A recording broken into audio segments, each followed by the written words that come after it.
መታደስ አለብን፣ መመለስ አለብን። የቀድሞውን ነገር እግዚአብሔር ወደ ቤተ ክርስቲያን ማምጣት አለበት። እምታቁት ጠረን የለም፣ ድሮ እምታቁት የሰማችሁት ነገር የለም። እግዚአብሔር በምድሪቱ ባለች ቤተ ክርስቲያን ላይ ሰራ ሲባል የሰማ ነው። ያንን እግዚአብሔር ማምጣት መመለስ አለበት። የመጀመሪያ እርምጃው ምንድነው? ያንን እግዚአብሔር እንዲያደርግ መመለስ። እኛ መመለስ፣ ወደ ቀድሞ መመለስ፣ ንስሐ መግባት፣ መውደቅ፣ በእግዚአብሔር ፊት ራስን ለማዋረድ ፈቃደኛ መሆን። በጣም ብዙ ጊዜ ችግራችን እንደበቃን ይሰማናል። አያስፈልገኝም። መጽሐፍ ቅዱሳችን ላይ ካሉ አዳሾች መካከል አንዱም አዳሽ ለፈረሰው ነገር ምክንያት አይደለም። እግዚአብሔር እቀጣለሁ እያለ በእቀጣለሁ ውስጥ ተስፋ አለ። እግዚአብሔር እንደዚህ ላደርግ ነው፣ ሕዝቤን ልበቀል ነው። ለምንድን ነው እግዚአብሔር ይህን ሁሉ የምታደርገው ብላችሁ በኤርምያስ በዚህ በመጽሐፉ ላይ ታማኝ ሆናችሁ ለመጽሐፍ ቁጭ ብላችሁ የምታጠኑ ከሆነ በሕዝቡ የተሰራ በደል ብዛት እግዚአብሔር ከመቅጣት እንደውም ትንሽ ቆየ ሊያስብል ይችላል። እጅግ በጣም ብዙ ጣዖታት ተመልከዋል። በሕዝብ መካከል በሕግ የተከለከለ አያሌ ነገር እየተደረገ ቆይቷል። በጣም ብዙ በደል፣ በጣም ብዙ ኃጢአት፣ በጣም ብዙ አመፅ በሕዝብ መካከል አለ። ስለዚህ እግዚአብሔር ይመጣና እኔ ጻድቅ ስለሆንኩ ነው የምቀጣው ይላል። አሁን እኔ ስቀጣ ልክ አይደለም የሚለኝ ማንም የለም። እኔ ጻድቅ ነኝ፣ ሕዝቤ ብዬ ጠርቻለሁ፣ በር ከፍቻለሁ፣ መሬቱን አስተካክያለሁ፣ ቅጥር አበጅቻለሁ። ማንም መጥቶ የፈለገውን እንዳያደርግባችሁ እጠብቃለሁ። እናንተ ግን አመጻችሁብኛል። ስለዚህ ለአመጻችሁ ምላሹ የኔ ፍርድ ነው እና እቀጣለሁ አለ እግዚአብሔር። እግዚአብሔር እቀጣለሁ እያለ ያለው ባቢሎንን አይደለም፣ አሶርን አይደለም፣ ሌሎች ነገስታት ከዚህ በኋላ የሚመጣ ግሪኮ ሮማን ኢምፓየር እሱን አይደለም። እቀጣለሁ እያለ ያለው እግዚአብሔር የቃል ኪዳኑን ሕዝብ ነው። የኔ ያለውን ሕዝብ እቀጣለሁ። ለምን? በድላችሁኛል።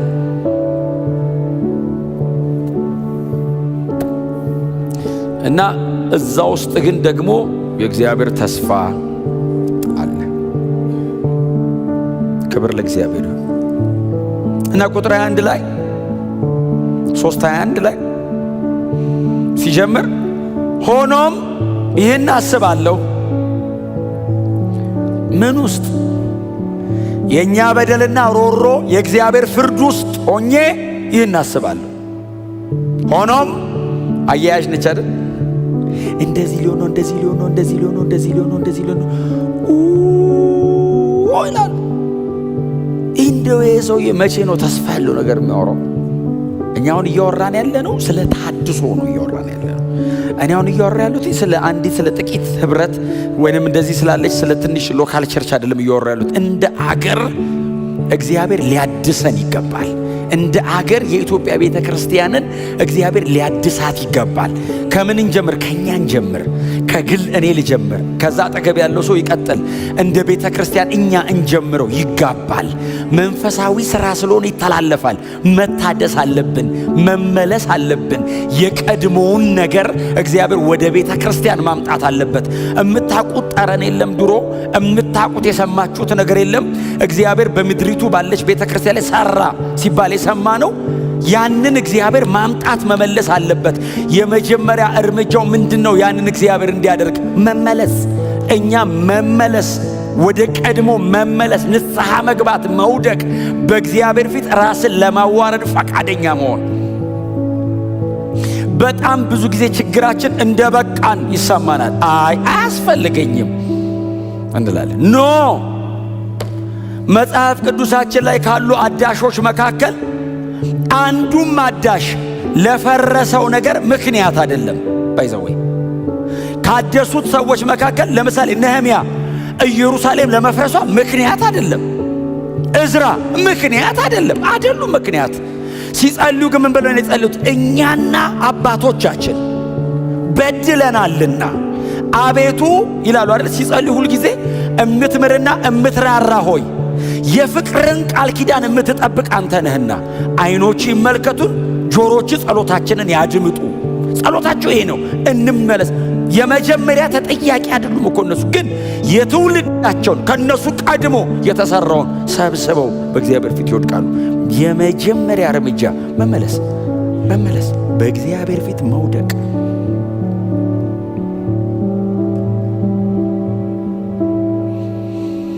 ክብር ለኢየሱስ ይሁን። ኤርምያስ ይህንን ነው እያደረገ ያለው። ሰቆቃው፣ ምጡ፣ ጩኸቱ። ኤርምያስ ባይዘው ባቢሎን ተማርኮ አልሄደም፣ አልተማረከም፣ አልተወሰደም፣ ወደ አሶር አልተወሰደም። ኤርምያስ ወደ ግብፅ ሄደው ባይዘው እስራኤል ወደ ባቢሎን ሲሄድ ነገ አያገኘውም። ባይዘው እስራኤል ሄደው እዛ የሚከፍሉት ዋጋ አያገኘውም። አይኔ እባክህ ምንም አያገኘኝም፣ እኔ ተደላድዬ ልኑር፣ ኦልሞስት ጨርሻለሁ አይልም። ክብር ለኢየሱስ ይሁን። እግዚአብሔር እቀጣለሁ ሲል እቀጣለሁ ውስጥ ተስፋ አለ።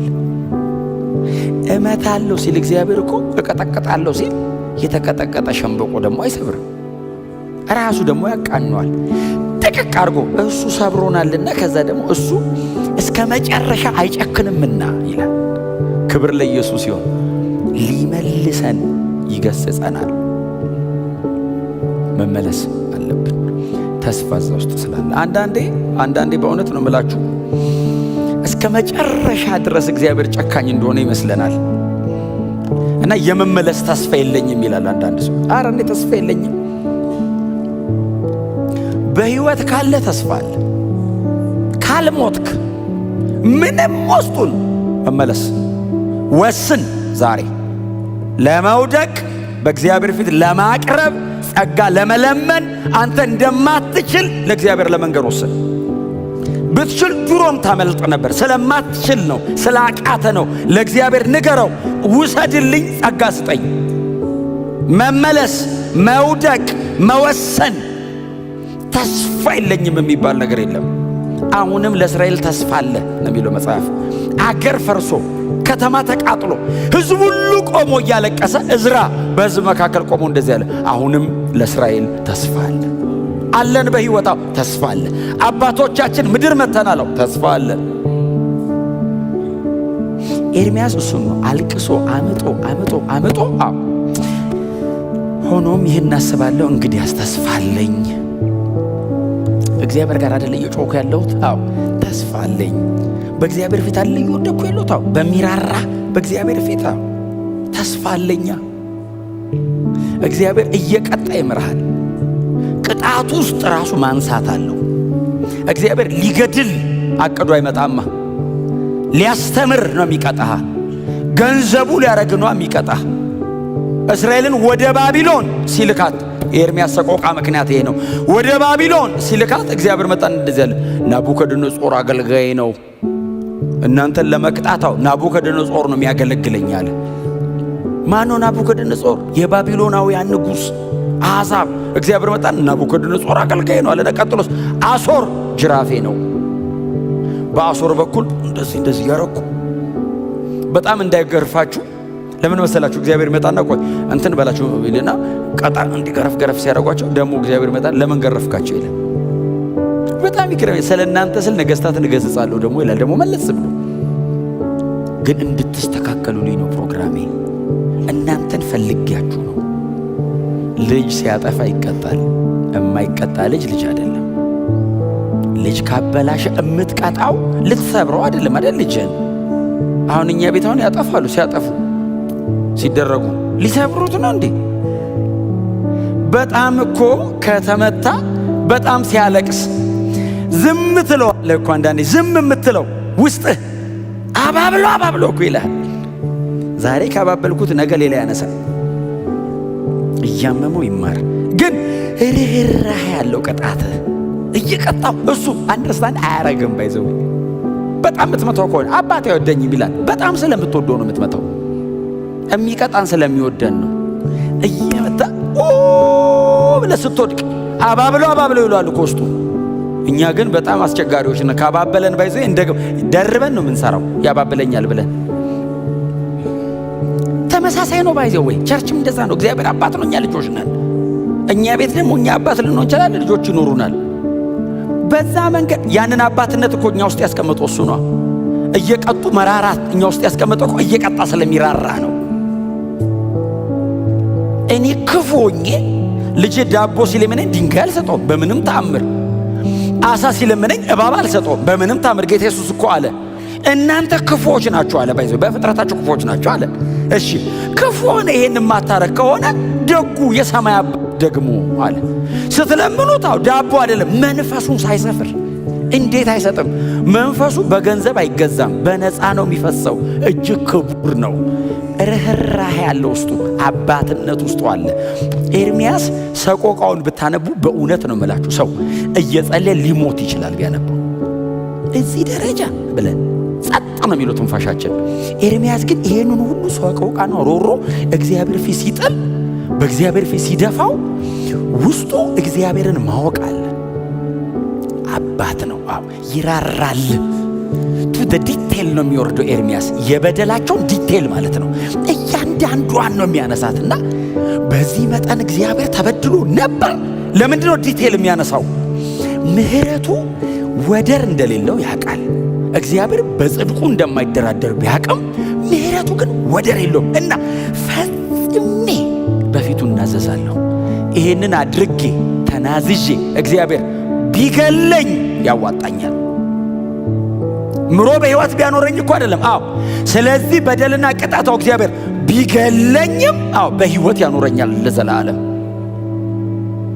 ምንም ያርገኝ በፊቱ አቀርባለሁ። ይህንን በልቤ ያስባለሁ። ምንድነው የምታስበው? ተስፋ አለ። ክብር ለኢየሱስ ይሁን። ለምንድን ነው ተስፋ የተገኘው? በሚራራ በእግዚአብሔር ፊት ለመመለስ ስለወሰነ ነው።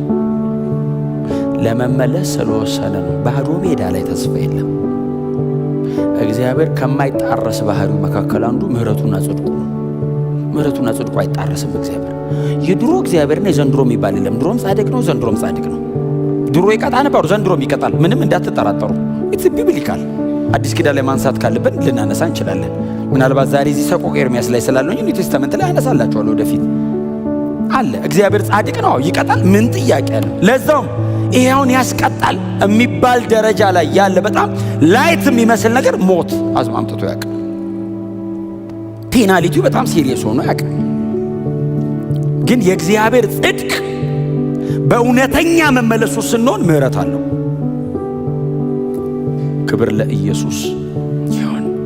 ስለዚህ ኤርምያስ ቢሉስ ተስፋ አለ። በጣም አስደናቂ ሰው። መንፈሳዊ ዓለም እንደዚህ ቢገባን፣ የእግዚአብሔር ልብ እንዲህ ቢገባን፣ ጻድቅ እንደሆነ በዚህ መጠን ገብቶን ሮሮ ጩኸት፣ ሲቃይ፣ ሰቆቃ ጻድቅ እንደሆነ ሲገባ ነው እንደዚህ አይነት ምጥ የምታመጣው። ቀጥሎስ መሐሪ እንደሆነ ሲገባ እዛ ውስጥ ደግሞ ተስፋ ታገኛለህ። ደግሞ እኮ መሐሪም ነው። እስከ 4 ትውልድ ብቀጣም እስከ 1000 ትውልድ ነው ምሕረቴ አለ አይደል? እስከ 4 ትውልድ እቀጣለሁ አለ እግዚአብሔር። እዛ በሙሴ በኩል እኮ ነው። በደል ካገኘው 4 ትውልድ ድረስ እቀጣለሁ። ምሕረትስ ለ1000። አያችሁት? ምን አይነት ርህራሄ ነው! ለንጽጽር አይቀርብም። ቅጣቴ 4 ትውልድ ነው፣ ምሕረቴ ለ1000 ትውልድ ነው። አዲስ ኪዳን መጣ፣ ምሕረቱ ለዘላለም ነው አለች በጣም የተባረከችዋ ማርያም።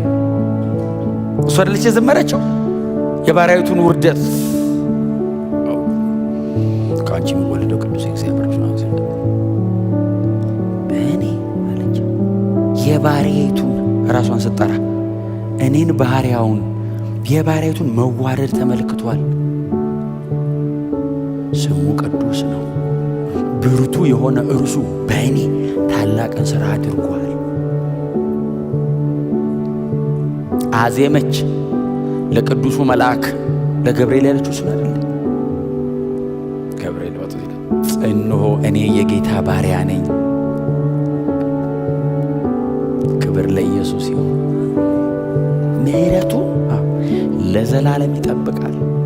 ከዛ ቀጠላ ከእሷ ደግሞ ቀጥሎ ዘካርያስ አብርሃምንና ዘሩን አሰበ አለ። ከ1000 ምናምን ዓመት በፊት ደግሞ በሙሴ በኩል የተገባውን ኪዳን አሰበ አለ። 2000 ዓመት 1400 ዓመት ዘንድሮ አለ።